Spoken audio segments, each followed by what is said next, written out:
Oh wow, we're here late on a Thursday afternoon, and this is ThinkTech Talks. We're talking about community matters. We're talking about finding your future for kids. Yes. And we're talking about that with Carol Christen, who was here special for a bunch of events, to talk about what color is your parachute for teens, and it's also a book. But it's not so much the book as the message. The message is important.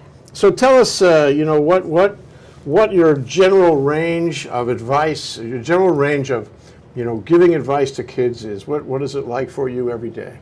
Well, there's a lot of research that goes into this, so that I'm always standing on solid ground when I talk. But the biggest news, I think, for people is that we've got to do something about our young people's career maturity. Everybody knows what academic maturity is. A lot of people get what's that career maturity stuff? And it's been defined as that by 15 years of age, a student knows 3 fields that they're interested in. And then from then until they are 17 or almost seniors in high school, that they research and they discover. What we've learned is that this advice of, well, don't worry about it, just have fun, and we'll catch up with you maybe after you graduate from college, maybe not. That's not working, and it's not working in huge numbers. And so what we know now is that the students who leave high school with a plan actually matriculate through higher education and achieve their plans at far more positive rates. Do you know that there is a 50% dropout rate from all of our colleges and universities? Yeah. And so all of those wonderful statistics that principals love to say to incoming parents, well, 75, 85, 92% of our students are admitted to high school. Well, that's nothing. Are admitted to college. You can fog a mirror, you can get admitted to college. What is important is, what are you doing there, and is it going to help you earn a living? You're drawing a pretty bleak picture for the country. And at this table, we compare the country every day with China. We compare tech education with Chinese tech education. We wonder where the manufacturing is. We wonder where the productivity is in this country now and coming soon. And I think you're talking about exactly the same thing. Yeah. Oh, it's if you don't know what you're doing. I mean, right now, and I hate to throw this 50% out, it's actually, I think maybe it's 48%, but it's close to 50, that college graduates all the way back until about 2005, only half of those graduates are getting jobs that need their degrees. I talked today with the students about why this is important to start now. Last year, 2013, 400,000 recent college graduates in the United States were frontline working fast food. I mean, that isn't what anybody wants for their students who have paid and are in debt. And it does affect our productivity. Starting way back, the first pickup of that college was oversold and the student loan crisis was back before 1996. Great book for parents and teens called Getting Real, Helping Teens Find Their Future by a man named Ken Gray. And he published the first book on that in 96, revisited it and re-upped it in 09. But it's an excellent book, but that's huge statistics on college has been oversold. And again, along with that, I want everyone to understand that if you're talking to a college recruiter, if you're talking to a any kind of college advisor, the job they know is their own. Don't listen to a single thing they have to say about the workforce, because they're not educated about the workforce. 75% of our young people should be going not to university. They're going to be working forever. They're going to be working well into their 60s and a lot of them into their 70s. Why do you need that big debt right out of you don't. There isn't a 19-year-old in this country that can make a good use of a university education because they don't know enough. And if you're talking about comparisons, one of the things we see is Fidelity just did a study, financial study on recent college grads, and they used 2011, 2012, so it's very recent. And they found 40% of those college grads felt they majored in the wrong thing. How much did they pay for the wrong thing? You know, at least $100,000. It's pretty hard to go through university, even if you start at community college, and not spend that kind of money. And so here we are, we're pushing them through, but it's sort of like nothing's happening. Why are you doing this, Carol? I mean, you're doing it for the country? Are you doing it as a professional matter? Are you doing it for them, for their parents? What drives you? Oh, and I am driven, so thank you for noticing that. Yeah, I do. That's very clear. That's very clear. Well, I came into careers through teaching. So I have been working with young people, generally not in the 9th and 10th grade. I'm usually more working with 11th graders through 25, 26, 27. But in my time in careers, which I started when I was fairly young, because I've been in the field 40 years now, I've watched us waste our kids. You know, we have no way in this country that we kind of carry them through so that they can achieve anything close to their dreams. That's a sad thing. We don't teach them how to set goals, how to job hunt, because getting a job in whatever economy you find yourself, that's a survival skill. And where's it taught? Okay. Who's at fault for this? If it's multiple parties, then just make a list. I will make a list. Partly it is, we have no leadership in education. Everybody's on the you must go to college bandwagon. And since 50% of them drop out, 50% of, and never finish college, about 50% of all graduates are not working at a job that needed their level of education. When you go to the liberal arts, that jumps up to 2 out of 3 graduates in liberal arts are not working, needing their education. It's the culture that says you must go to college because why? You know, it treats college as an end goal, not as a process to get what you want. Parents are very responsible. I've heard parents brag about how large their students' loans are, about how long it's taken them. 63% of our young people who actually stay in college take 6 years to graduate. So everybody talking about a 4-year degree, I'm going, what do you mean? What 4-year degree? Where is it? It isn't. It really doesn't exist anymore. And what I find so fascinating is all of this, none of the statistics talk about a 4-year degree when you're looking at it, because it's only about 25% who achieve that 4-year degree.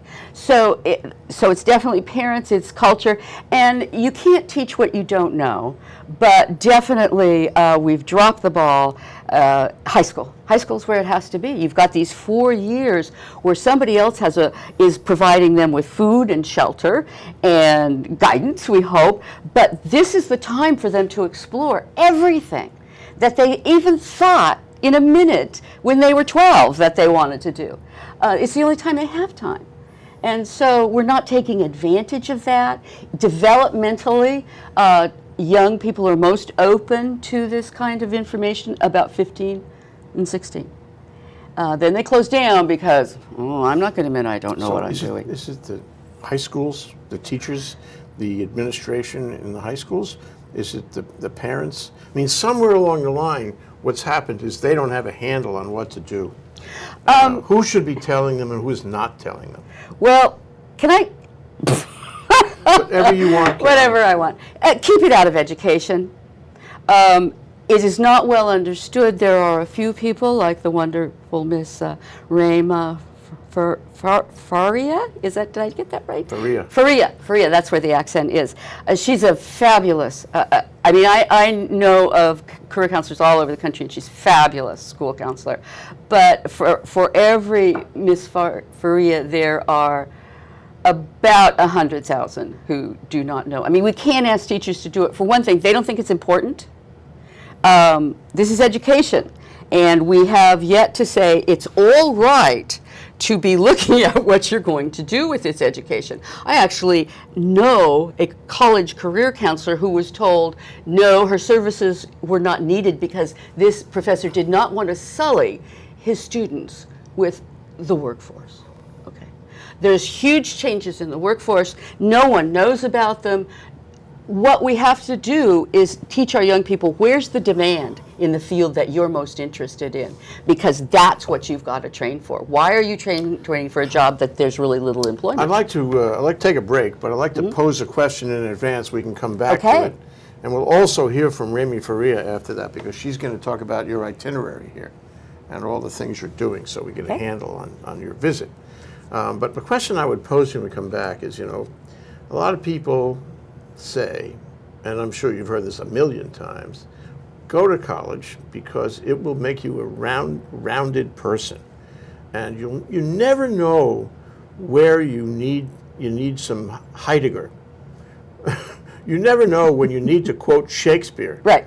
You never know where those concepts may somehow play into the success of your life, and even if they don't, you'll have a better appreciation of life on the planet if you understand, the Greek classics. So go there and don't worry about the usefulness. I mean, I've heard that, you've heard that. When we come back, I'd like to hear you agree or disagree with that. This is ThinkTech Talks. We're talking about community matters, because they do. We're talking about finding your future, especially for kids, with Carol Christen. And she wrote a book called What Color is Your Parachute for Teens? And that's really what we're talking about. We're talking about trying to help the younger generation coming up now properly navigate their lives and the 21st century, which ain't so easy. Nope, it is not. We'll be right back. Aloha, I'm Nicole Horry for ThinkTech. For nearly half a century, the Hawaii Foreign Trade Zone No. 9 has brought the benefits of the Foreign Trade Zone program to Hawaii businesses and entrepreneurs. DBET, the Department of Business, Economic Development, and Tourism, operates Hawaii's Foreign Trade Zone program to encourage international business and economic development. The Foreign Trade Zone's mission is to increase the amount of international trading activity in Hawaii, thereby providing employment opportunities for the residents of our island state. For more information, see ftz9.org. I'm Nicole Horry. Mahalo. Okay, we're back. We're live. We're ThinkTech Talks. We're talking about community matters. We're talking about kids and helping them find their future with Carol Christen, who is out here for events and talks and counseling and consultation to try to get the message home that they should do better planning. And her book is What Color is Your Parachute for Teens? Discovering Yourself, Defining Your Future. I don't know why it should be limited to teens, but okay. So the question I told you I was going to ask you is, what about all those statements, take metaphysics. You never know when you need metaphysics. Is that not true? Why do you have to pay for it? I mean, I went to Queens College, and our tuition was $12 a semester. I'm sorry to tell you. Yeah. No student loans there. No student loans. And so if you think back to, let's say, the Founding Fathers, I believe that only one of them went to college. And if I remember right, that was Alexander Hamilton, who may not have gotten the message about dueling since he got himself killed. But, okay, there are jobs for which a college degree is an absolute necessity. All told, if you graduate from high school, 60% of the jobs that exist today need education or training past high school. Only 22% need an academic degree. And I think a lot of people don't know that, but their child is going to get an academic degree for exactly the reasons you said. No, give your kid $5,000, tell them to work their way around the world, and let you know when they've run out of money, and they're going to be well-rounded. Well-rounding doesn't come necessarily from going to college. I've seen, people go through it with tunnel vision. I think partly, you were asking who's responsible, who I'd like to see take over this career stuff is the community, as a matter of fact, because it's going to take a consortium of education parents and business people, because what we need for these young teens is a lot of job shadowing, some summer internships, let them really get the feel of something. At every single university that has an engineering program, engineering is called an export. An export? An export degree, because so if you're a bright kid and you're good with numbers and you like to make things work, everyone's going to tell you, become an engineer. But when those students actually get in those classes, because they've never been exposed to them before, holy cow, this is not what I thought it was. That's the kind of thing we need to make sure that our young people are aware, not of their projections of what a profession is, but what is it really. And the other thing is, our communities, the financial engine of our communities, are the jobs for which a person is prepared for by community college. Very valuable role, community college. Very valuable That's role, very clear in community Hawaii, too. Yes, and so this is where, because see, most young people need a way to earn a living in their 20s. We want to help them find a job in the field that they really love this field, maybe not the job, but the field is fascinating. And so we want to get them into that field so that they are making decisions on reality, but also then from the inside of the field, they can say, where do I go to next? The other thing that community colleges do is they respond to the local economy, what's needed there. And although my students in the first section didn't seem to think that they would be staying in Hawaii, on the mainland, I'd say about a third of students right still in high school will say, I am living near where I grew up. Well, then you don't go to a university or college and get a degree that isn't going to help you. That's your job market. Wherever it is you want to live, that's your job market. What's happening there? And this is what everyone who is going to make a career choice needs to investigate, their local job market or the job market where they want to live. Well, you're stimulating me to ask so many questions. We'll never have time for this, but I wrote them down. Okay, good. And we take a small segue for Ramey to just give us a handle on what you're doing here. We'll let her do this. Okay? Yes, absolutely. This is Carol Christen's itinerary for the trip. Go for it, Ramey. That's Ramey Faria. I know her a long time. She's terrific. Yes. Everybody agrees. Yeah, everybody agrees. Yes, well, aloha everyone. Aloha everyone, my name is Ramey Faria and I am representing Marino School, and we are privileged to have Carol Christen speak with our 9th and 10th graders and lead a couple of workshops with them today during our career day. And we are also welcoming the community to join us on Monday, April 14th for a workshop with Carol Christen. It will be held at 6 o'clock until 7:30 at Sacred Heart Church. You can register at marinoparachute.eventbrite.com. Again, this event is open to the community because, as this talk is called, Community Matters, we want all of our community members to benefit from the advice and strategies that Carol would like to offer to our students, parents, and educators. We hope to see you there. Okay. Thank you, Ramey Faria. All right. See, we got real talent here. We do. So my questions now that I wrote down, sort of tripping off what you were saying. Everyone says that this generation of kids we are talking about, are likely to make less money than their parents did, and thus that I guess it's trouble for them, and I wonder how that fits in the equation for you. The economy is not going to carry them. Are you saying that it could carry them better if they made better plans? Yes. But would that be true on a macro basis for the country, Yeah, or just absolutely. on an ad hoc, one by one basis? Absolutely. It's, and I don't want to diminish in any way what is experienced by someone who's out of work for a long period of time.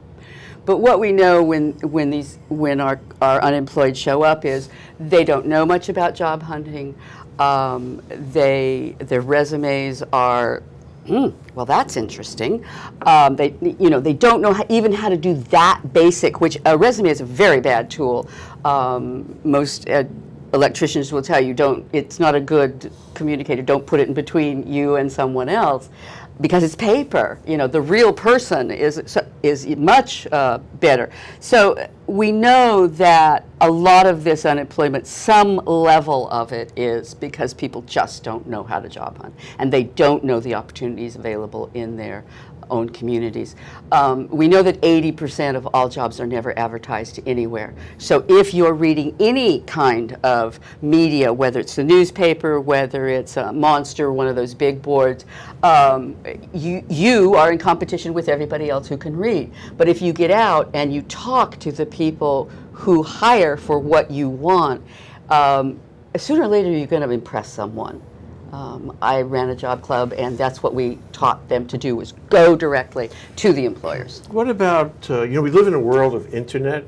I mean, it always surprises me. Sometimes I shouldn't be. I should know about these things, but I find that I don't, so I'm surprised. Sure. So look at Monster.com. Look at Craigslist. Craigslist, what a powerful tool that is. Huge job. So if I understand, if I'm 17 or 18 or 19, I understand this, will that get me home, searching for jobs on Craigslist, or, trying to see what Monster can provide, or others?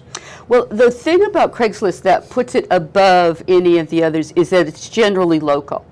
So it's or if you want to move to Baltimore, you can check the Craigslist in Baltimore. Yeah. Only about 4% of the people who go on a job board are ever successful. And that's going to be your tech people, or medicine, or something where there's a real body of knowledge that everybody, okay, you, over there. But when you get into those jobs that it's not cut and dried, because workforce is shifting, a lot of these jobs are taking, this part of something and that part of something else, and they're going to pull this in over here. So you've got to know, if you want to be a qualified candidate, you've got to know that. And what's important there is that young people and any job hunter needs to understand that the person who gets hired is the person that employer said you will become productive the fastest. Okay? And if you have reasonable person skills and that person doesn't think you're going to upset the rest of the team that you're working with, the person who can become productive the fastest. That's why for a while, young people who were getting internships in college were getting hired at a faster rate. They still are, but that slowed down a little bit. In my experience, I've been interviewing lawyers for jobs for a long time.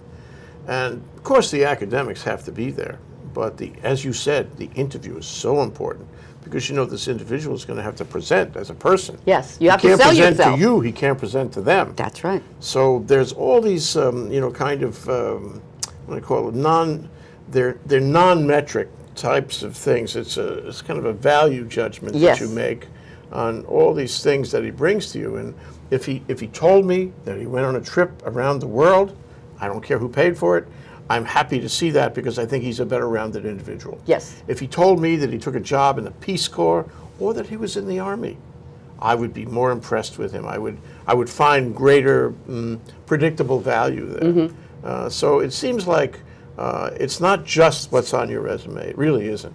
It's how you present, and you can change that. Oh, absolutely.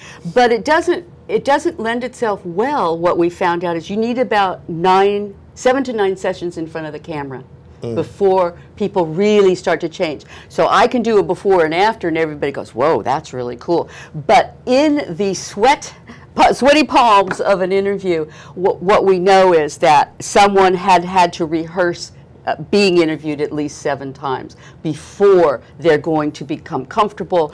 They can see a way to sell themselves, that sort of thing. You recommend that? Oh, absolutely. It's one of the reasons why the average job hunter spends 5 hours a week job hunting. Now, this isn't nearly enough. Job And hunting is a job. pardon me? Job hunting. Job hunting is a job, and if you don't know what you're supposed to be doing during those 5 or 6 hours a day, 5 days a week, then call me, because what you're supposed to do is first, what do I want? How do I present myself? What is it that's absolutely the most important in a job for me? And then you have to find out what's in the community that sort of fits, and then overlay that with what's in demand. I'm not saying people don't need an academic degree if that's where they really want to go. But since we're saying that these young people are going to be in the workforce at least 60 years, there's no reason that most of them should take on that kind of debt right after high school. And so if we can have more, we need more tech. And the reason we need more tech is you can't outsource it. You know, your cameras go kabangi. What do? If you know that piece of equipment should have a longer life, you're going to get it repaired. Be careful what you say about the cameras. They have feelings too. I know, and they're beautiful, beautiful cameras. But what we know is a lot of tech stuff needs to be repaired, replaced, and so this is where a lot of jobs are. Why not spend a few years getting to know yourself, earning some money? At Davos 2 years ago, they estimated that the world is short by 600,000 jobs. And that's not low-level jobs. That's medium to high-skilled jobs. So, and they've never come back to the topic, of course, and I want them to. But we have to say, if this is true, then working is going to become a class of people. These are people who as work. As opposed to the others who don't. Who don't have jobs. Right now, the fastest growing part of our workforce is the jobs that pay $11 an hour or less.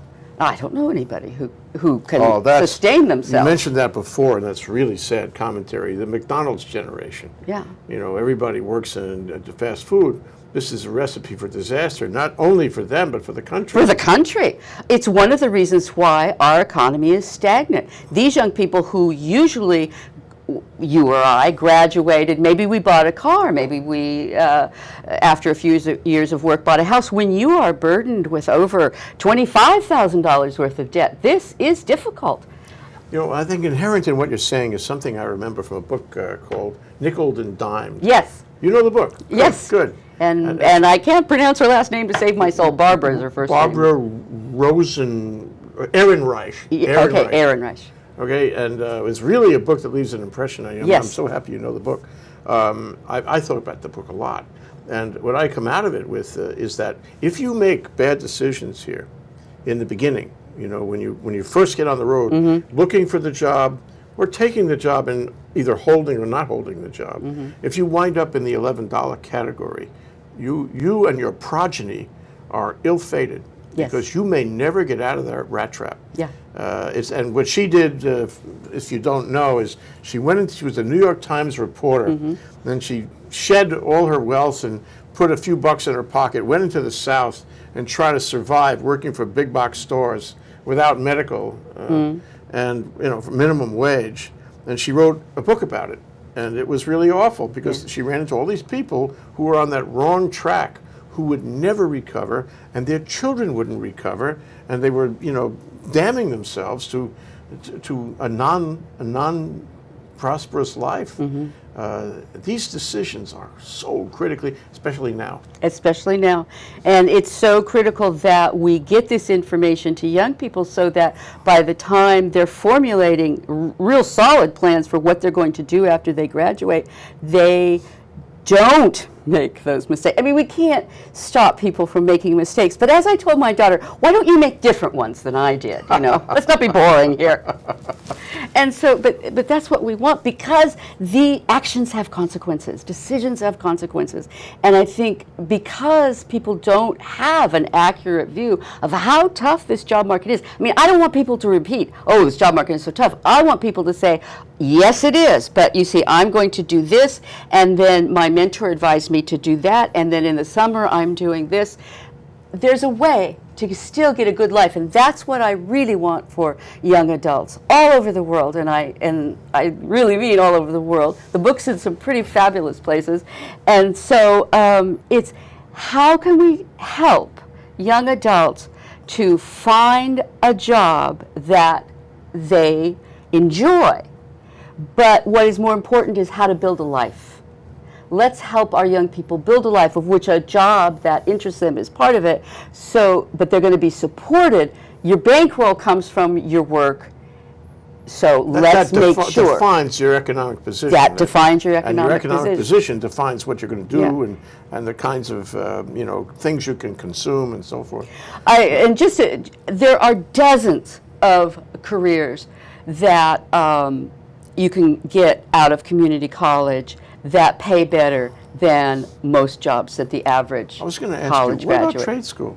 We have a lot of trade schools, and we have online trade schools. Yes. Do they play a role in all that? As long as they're not being false. Some trade schools put more money into their brochures than they do into their staff. True. And so, but if you've investigated it, you found out that it's accredited, but still, there's one thing that you have to do, and it's nobody ever thinks of it except, here it goes. All of the self-help people, Zig Ziglar, you go back to Earl Nightingale, they all said, what's your goal? And you go all the way out and check out that goal, and then you build the bridge. So even people who are in an excellent trade school, they need to go talk to the people that they'd like to be employed by and say, okay, this is the kind of training I'm thinking about doing. What do you think of that? Is this training do you want for a new hire? That's where you need to go. And I don't care if you're going to university to be a lawyer or you're going to university to learn how to fabricate with some new material for fiber optics. You've got to find your employers and work your way backward. The system is changing, and it isn't changing for the better, I think, because there's a disconnect between those kids and sort of downtown crowd. And, for example, if I want to have an intern come and spend time here at the studio, I have to go through a whole bunch of obstacles.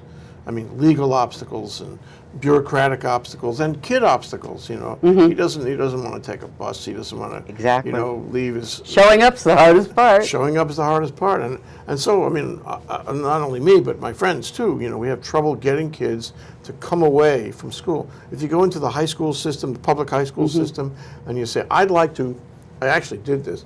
I'd like to come and speak at your high school about my life experience and tell them sort of the way you do. I admire you for having the option, the opportunity, the access that you have. But I was trying to set up a bunch of businessmen from downtown who would go around to the public high schools and give them whatever wisdom there was. Yeah. And the public high schools, are you kidding? We can't have you come out here. We have all the requirements. We have to, no child left behind, all that stuff. We can't let you in and take their time. So we are going to build a wall. And you can't come, and they can't come see you. Yeah. As a disconnect, that's what There's a huge disconnect. And as a reporter, when you hear something 3 times, you're onto it. And every single business person I talk to would use the same phrase, there is no bridge between us and education. There's no bridge between business and education. And it's one of the reasons why what was done today at Maryknoll is so unusual and so wonderful. Tell us about it. Well, Ramey had designed an actual effective career day.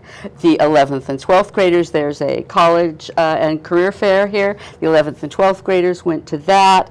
Your 10th graders also went, but with a few, we talked a little bit about how to do that, and that you're fledgling adults, and when you're in the career world, you have to act a certain way, look a certain way, professional behavior, blah, blah, blah. And so they went off and did that, and then the 9th graders had all of these different workshops that they could go to learn more about themselves or to learn about a specific. There was a wonderful engineer from your university there, a woman, and so so some of them went into specific kinds of workshops, and others went into workshops just designed to learn more about themselves. We'll take a short break. This is Carol Christen. We're at ThinkTech Hawaii. We're talking about community matters. We're talking about kids finding their future here on ThinkTech. We'll be right back after this break. Hi, my name is Dr. Rafi. Every week, I'm right here at ThinkTech Hawaii, 3 p.m. on Mondays. My show is Boards' Bio Briefings. What do we do here? Well, we watch sperm swim. We see if they catch anybody. We check out the latest biosimilars. You know, the kind that, what was his name, the guy with the bicycle? I guess we forgot his name, but he was taking EPO and other human growth factors. We'll be talking about human growth factors. You want to know where to get some? Maybe I'll tell. Anyway, you can catch me, as I said, every week right here, Monday, 3 p.m., ThinkTech Hawaii, Dr. Rafi. You can also find me on Twitter, BioInfoMedical. Or you can catch me on Facebook, Dr. Rafael Boritzer. I'll be happy to converse with you. Aloha. Okay, we're back. We're live. We're here. It's Thursday on ThinkTech. We're talking community matters, finding your future for all the kids out there. And we're talking with Carol Christen, who wrote a book called What Color is Your Parachute for Teens, and probably everyone else, you know. Discovering yourself, defining your future. And we're calling this, coincidentally enough, Finding Your Future. That's our show today. Yeah. So, you know, we've referred to, in this discussion over the past few minutes, you know, the burdens on the kid, or the kid's options, and what he should be thinking about, his priorities, and indirectly, I suppose, what his parents should be advising him and educating him about at home, at the table at home, you know, a critical place. I'm sure you had an active table when you were a kid. I did too. My parents were teachers. It's the table. Yeah. The family lives on the table, Yeah. But you know, let me shift a little bit and say back. I guess it was in the 90s. Bill Gates, who was then CEO, still CEO of Microsoft, took a tour around the country. He went from college to college, and he did kind of what you're doing. He tried to encourage those kids to study computer science, because he said there would be a big boom in computer science. And he found that nobody wanted to do it. And then he went out and hired people from every country in the world, which is what Microsoft is now. Yes. And nobody here. I mean, we lost that. What could he do? So the question is, what could he do today? What could the big industrial giants do today? And what could government do? What could, you know, the various departments in the executive branch do? What could Congress do in order to alleviate what we both see as a slippery slope? Nothing, because they don't care. Okay. It gets lip service. You know, President Obama says we're going to have this check system. We're going to give you comparisons and all this. What I would say is, when someone says to a young person, well, you should go to college, that young person needs to look that person in the eye and say, exactly what do you mean by college? Because it's a word that's thrown out in place of higher education. Okay? So if we've oversold college, there's too many of them and not enough jobs for them to take. And this has affected our economy greatly by the fact that then, you know, if you can hire a college grad as your parking lot attendant, that's what you're going to do. It doesn't have anything to do with that person. It's just, okay.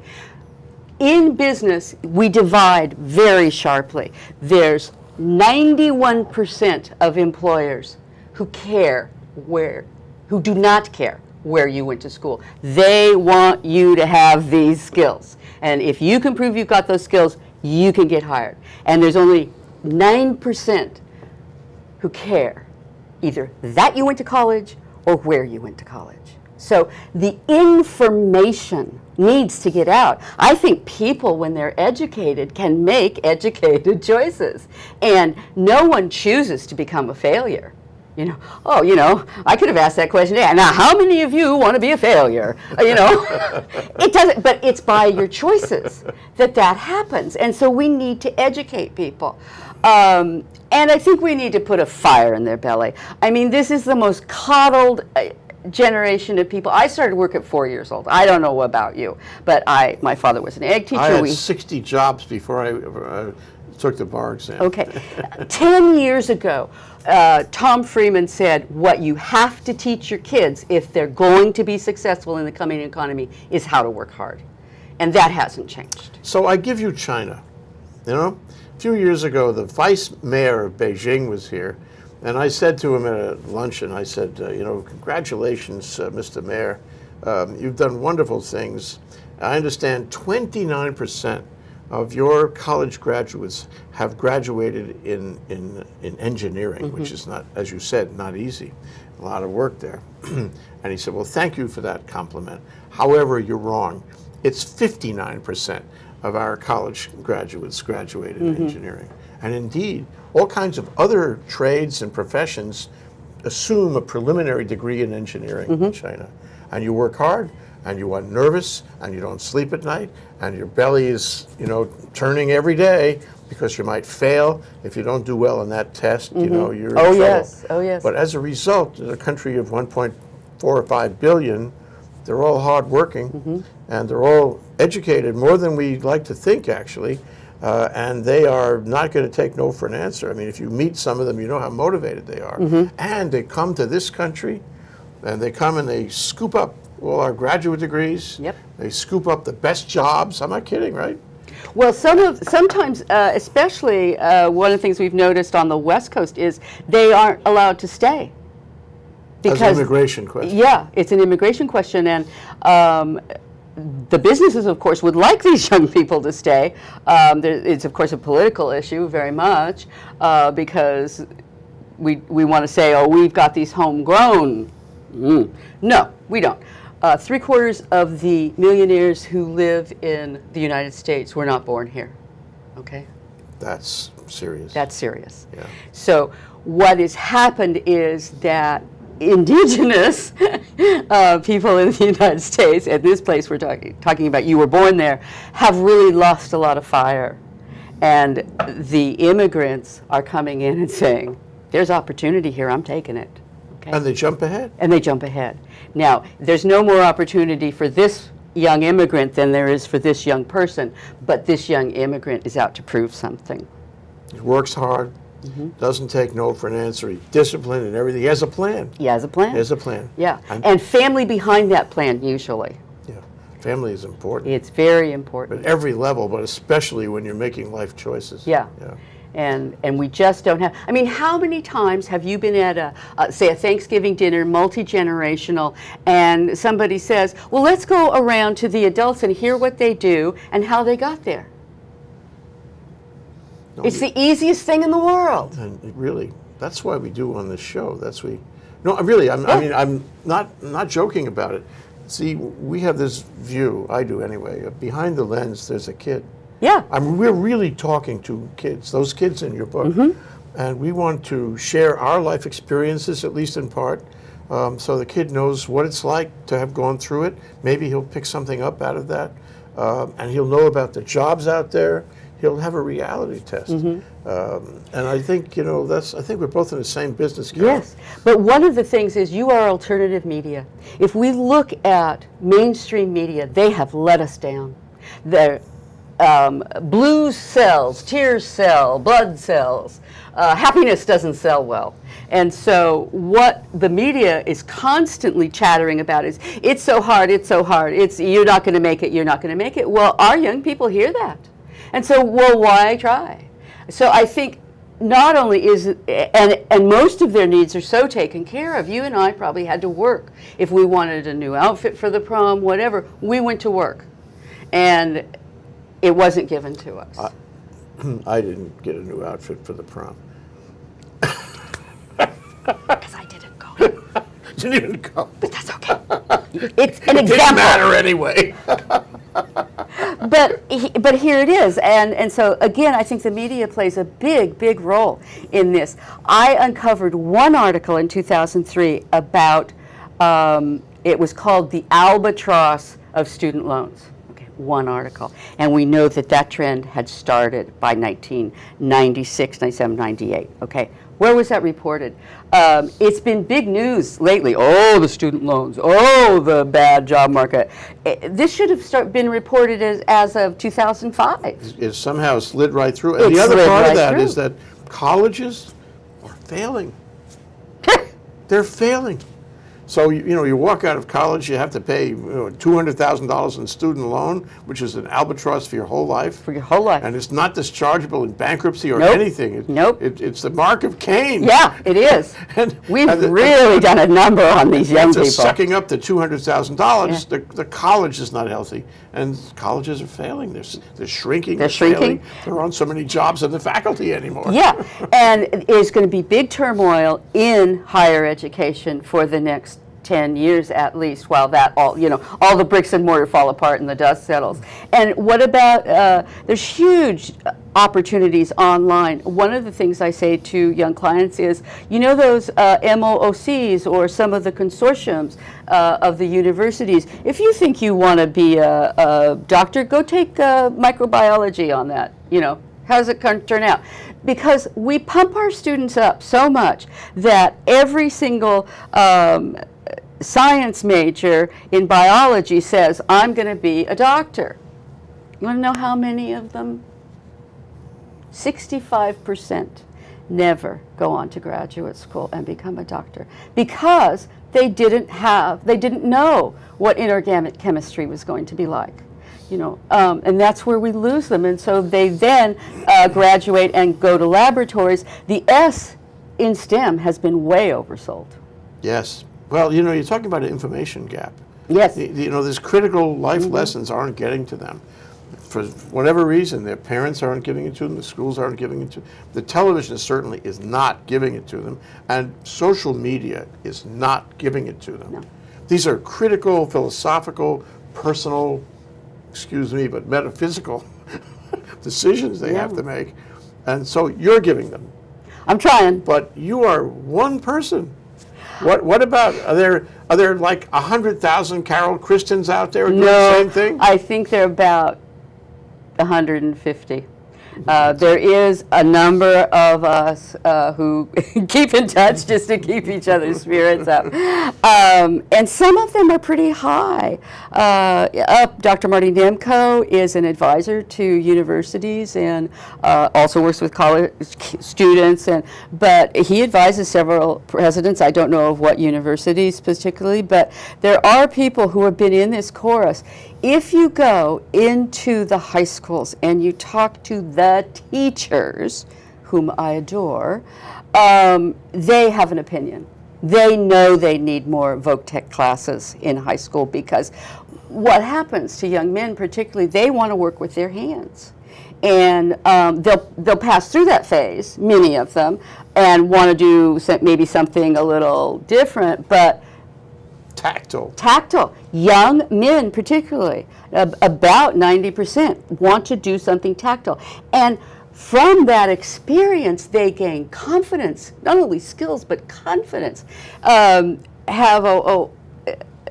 this, bunch of people I know, this one man who's now retired posted all the things he had made in his different industrial arts classes, and he talked about what he learned. And it was just a beautiful, but is that available? No. And you followed the maker thing? No. It's called There's Makers. so much I don't know. It's called Makers. And we made a movie about it 2 weeks ago because they had a big event at at Iolani School. They came by the hundreds. I mean, there were 1,000 people there, and they were all telling you what they were making. Making anything. Make a pair of shoes, anything. Yeah. Just make something with your hands. It could be tech or not tech. Just create something with your hands. Because we've lost that ability. Exactly. And that's why this is really important. Yeah, because one of the things that I keep trying to bash into people is the ability to get a job in any job market is a survival skill. If you know how to make something, that's a way to get back into the game of making money. You can try that out and see what you. But you know, it's always who builds a new thing, the new mousetrap. Yeah, it's a good way, but it's just good. I think we need to move our hands to move our minds. There's a real connection there, and until many young people, if they can't, then they start work with their hands, they become less and less interested in school. It isn't that that person's going to become a potter or whatever else. It's that we give them the opportunity to see, how does that feel? Connect, yeah, with something real. There's an organization stateside, I think it's in Oregon, California, someplace, that's called Get outside and do something, you know. Same thing. Same thing.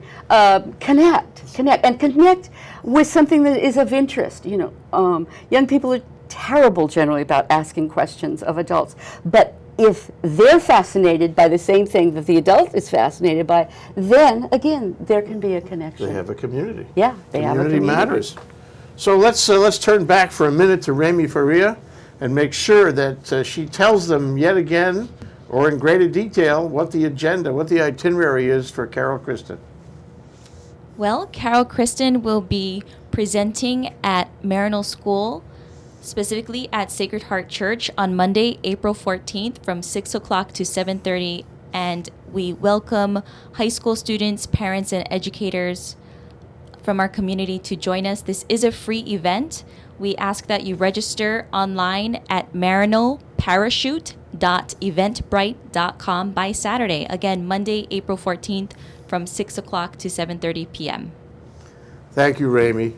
Thank you, Carol. It's been a great delight. discussion. We could have spent a lot more time. But I think we hit some really important points. Thank you for that. That's Carol Christen. She's the author of What Color is Your Parachute for Teens? Discovering Yourself, Defining Your Future. Here on ThinkTech Community Matters, we call it also Finding Your Future. Thank you so much, Carol. Thanks a lot. It's been a delight. Aloha. Aloha.